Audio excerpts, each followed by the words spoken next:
because I refuse to not be first. Do we do enough? Well, I never shut up about it. It must have been about 16, 17. We nicked their guilt rings. Right, the bouncers' guilt rings. This is no good for me. That's the reality. If you want the honest truth, and I see it every day. This is Colm McGuigan for IFL TV, proudly sponsored by Everlast. Delighted to be joined by Jamie Conlan in Belfast, Ireland. Jamie, the moment's finally here. Your brother is fighting for a world title in his home city. How big is this for Michael and also your family? Oh, listen, it's big. It's big for any family that has someone participating in a world title fight. So massive, fantastic journey to here. A lot of ups, a lot of downs, a lot of highs and lows, and all coming to this one moment in time in your home city, and it just has that feel, that big fight feel, and it's great to have that back in Belfast. And I really expect something special on Saturday from Michael.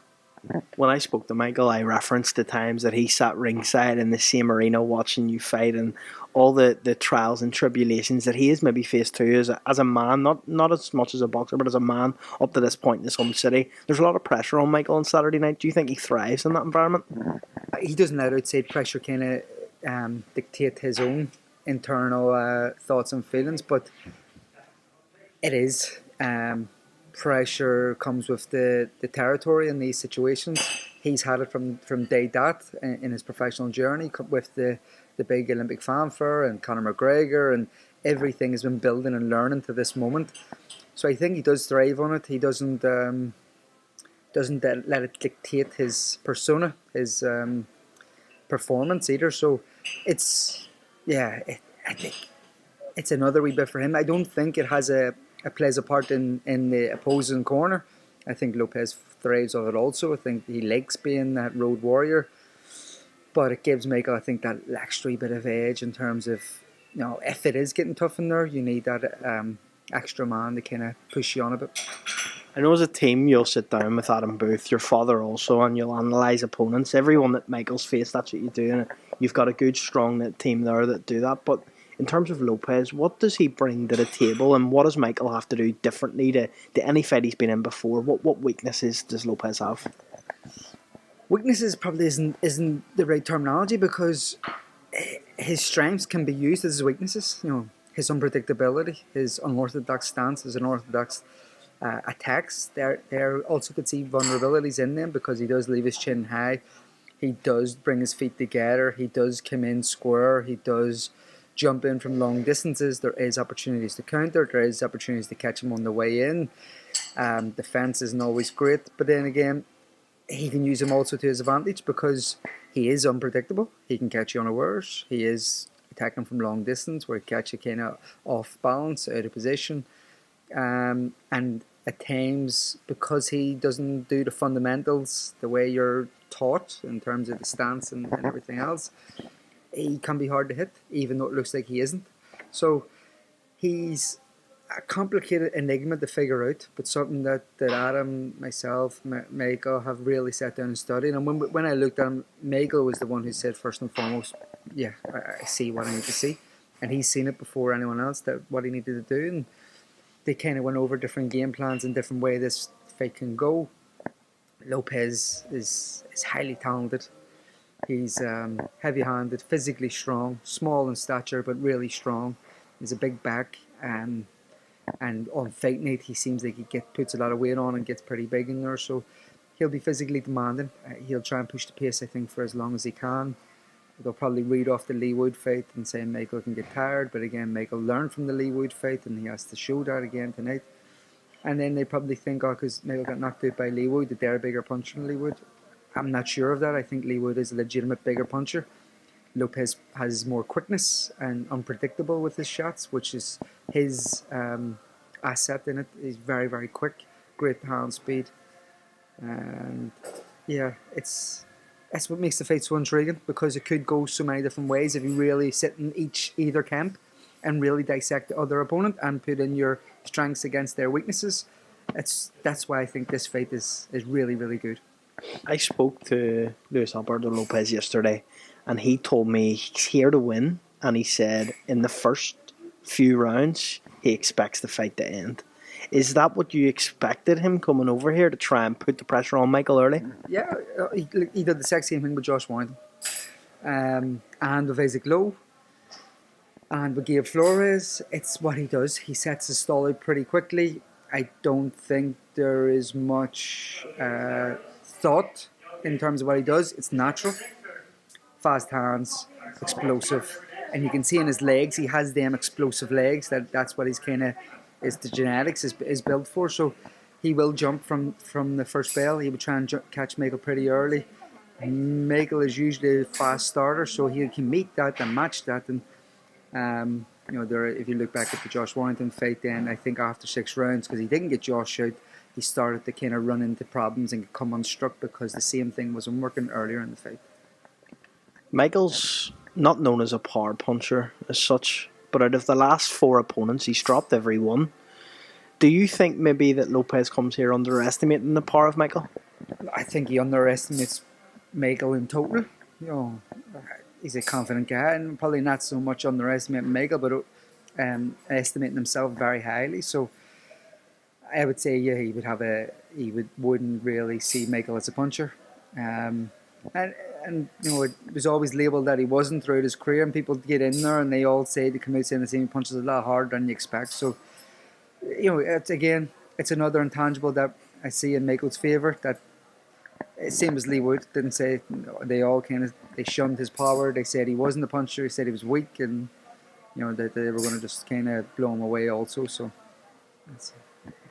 there's another big fight over in Manchester. It would be wrong of me not to get your opinion on that. How do you think that goes between Lee Wood and Mauricio Lara in the rematch? Again, another interesting one. I don't think it's as good if anywhere near the fight that we have here in Belfast, but I think it's still a very interesting fight. Lee was winning the fight, I thought, pretty comfortably, except for a torrid enough second round, and then got caught. And that's the thing with Lara. It's like Ron Seal, basically what it says on the tin. He'll try and do it. So he, it's whoever learns the most from the fight, from the previous fight. If Lara seen that second round, how Lee kind of reacted in the second round, does he jump on him early and stay on him as quickly as possible? Does he try and stay off and wait for one later on if Lee gets tired? I think that may be stupid, because I thought Lee's game plan was very good. They concocted it really well. Lee Whaley is a really good at dissecting fighters and dissecting game plans, and I would say I'll do similar to what they done last time and just kind of keep the head on for the rest of the fight. I would like Wood to win. But it will be tough. It will be tough to keep Lara off. When I try and think back, Wood can win. He really can win, because Lara looked like he was blown out of his arch after 4 or 5 rounds, and really looked like Wood was kind of going to take the fight on in the second half of the fight, but then just got caught. It just depends on who's learned more from the first one. If Michael were to win on Saturday night and Lee Wood were also to win, are you open to that unification bout? It would be huge as the second fight, especially the first one's a fight of the year. This one then becomes another fight of the year without a doubt. Do you think that could happen in the not too distant future? Just got to think on Lopez. I know we've made notes and everything we're trying to do, and we're trying to plan for the future, but Lopez is everything right now. I have to take it past Lopez, and he's a tougher fight than either Lee Wood or Mauricio Lara. I know you've spoken, and George Warren and Francis Warren have spoken with Eddie Hearn, and there's an agreement on the ring walk time, so it'll be 9 p.m. here. I think Eddie's going 10. Has there been any dialogue between yourselves and Boxer or Sky to work out what time they're going at, or you don't care? No, it was George come up with the idea. Gave me a call, asked me the thoughts. If we go early, what's the earliest we think we can go? If we go late, what's the latest we can go? And then I think he had a 3-way call with Hearn and Boxer. I don't think he actually did speak to Boxer, but I'm not sure. I know him and Matchroom spoke, and they were kind of both happy enough to go 9 and 10. And I don't think Boxer can go any later due to being outdoors, so they could probably clash both at 10 o'clock, which is a bit of a shame, because I think that is the weakest of the 3 fights. And I don't know, doesn't really appeal to me too much.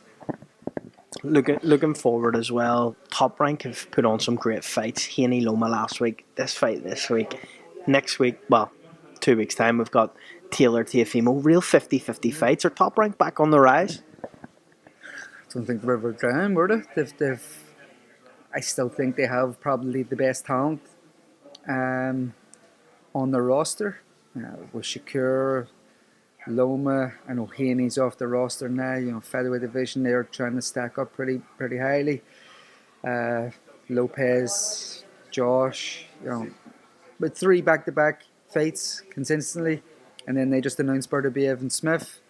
Yeah, they're like they are pulling out of the bag, but yeah, that's why they are Top Rank, and Bob is Bob.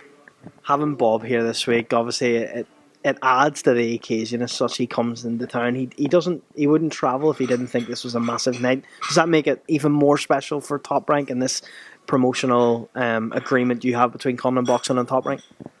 Yeah, when we started out kind of the promotional route and started to do the shows and kind of said together, myself and Michael, like, it's going to be near impossible to do it without co-promoting with promotional companies with major broadcasters, and that was kind of how we set it out. Build it and they will come. We've built it, and this fight is the one that they all come for. And ESPN and BT Sport and ourselves and Top Rank and George Warren, it made a lot of sense. It really did.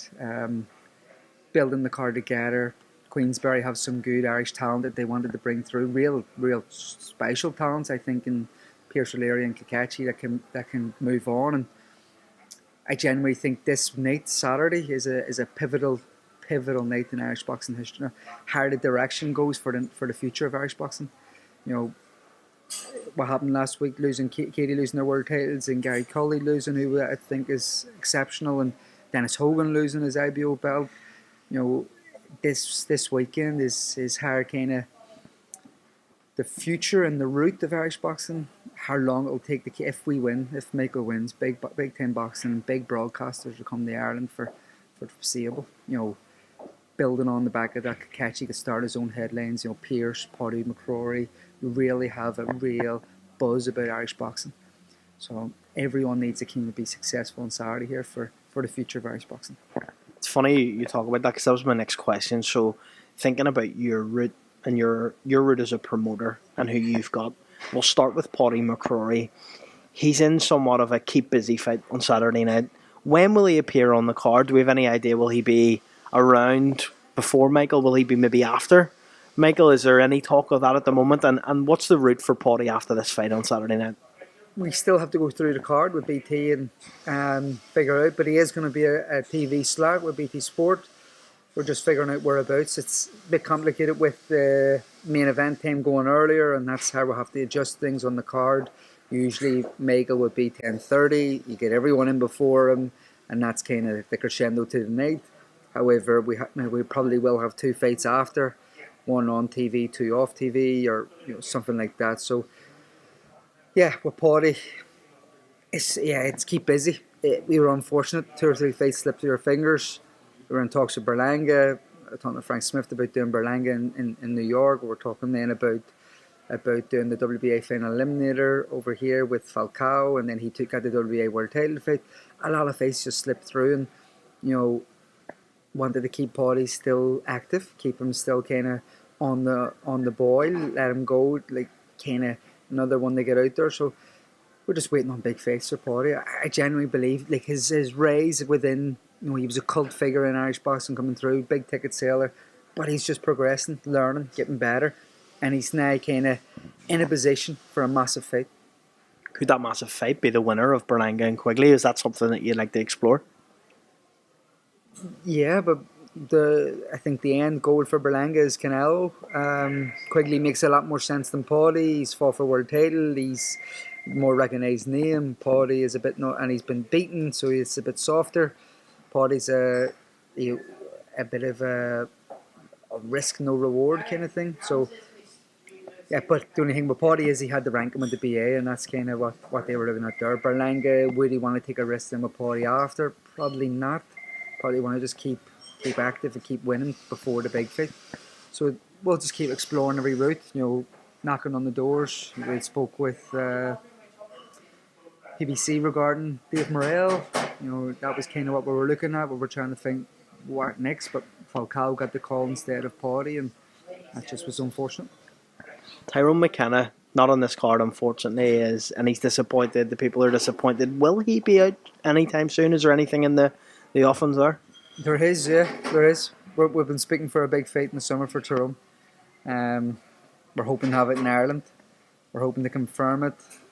Meeting the other manager this week. He's coming over to Belfast. So, yeah, there's something that we're looking to try and do with Tyrone. Curtin Kieran, you're building them nicely along with Lewis Crocker. I'll start with Curtin Kieran. They'll be out on this card. They were just out in Galway. What's next for those two? Are you looking to progress? You've spoke about that Isaac Lowe fight for Kurt. Is that a real possibility before the end of the year? I think after this one come through unscathed, I spoke with Jeremy just before it about getting them out in the States then after this. So we're looking at whatever dates we can get it on the East Coast or the West Coast, and that will be our next move. Then come back. We're looking again at Galway. We have bigger in Galway, bigger venue in Galway. We're also looking at a headline in the Ulster Hall for Kurt Walker. So keeping them active on the smaller scene as well as getting on the big shows both sides of the Atlantic. And that was the reason why we signed in the Top Rank, because of the opportunity that they can get on both sides of the Atlantic. Lewis Crocker under Billy Nelson. What's the story with Lewis? Where will he be? How quickly are you looking to progress him at this point now? Well, we just got him back 2 fights after a long layout. He's dusted off the cobwebs and he's ready to go now. And we've been speaking to 1 or 2 promoters in the UK about signing Lewis Crocker. I think it's a no-brainer. You know, he is potentially he could really do something with an Irish box. Just needs the breaks, just needs the time. He's got it all on the side. Age is on his side. He's now with Billy Nelson. They're all settled in. It's about big fights now for Lewis Crocker. We're looking at maybe one more, keeping active, and then talking about signing with a UK-based promoter. Before I let you go, I do need to get your opinion on 2 things. First of all, Haney Loma, how did you score it, and what did you make of that fight? The ultimate elite chess match. It was fantastic. Really good. I couldn't complain about the result. I had Loma winning, but just Loma winning. And there was rounds that if I look back, I watched it on Sunday morning, so if I look back tomorrow, I might see differently. So it was a phenomenal fight. Loma always has a special place for the Olympics, for amateur system. I think every amateur boxing coming through, he was your hero. He was the pinnacle of the sport. So you can't always have a soft spot for him. So it's a fantastic division. I still think Shakur beats all of them. Last one from me. Spence Crawford officially announced. Well, I say officially. Officially official without being official, but you know, it feels like this is the one. How do you think that goes? Spence, I don't know. I don't even think it happens. Generally, don't think it happens. Just I've lost any hope in that fight happening. But if it happens, Crawford. Up close and personal, I find very few fighters are as good as Crawford. When you see him up close and seeing how he adjusts and adapts, I think he's unbelievable. Well, Jamie, thank you very much for your time. Looking forward to catching up with you. Hopefully Michael's got the hand raised Saturday night and we'll have a good conversation after that. I appreciate it, mate. Saturday night, sitting here, beer in hand, chilling out, new world champion from Belfast. Thanks, mate.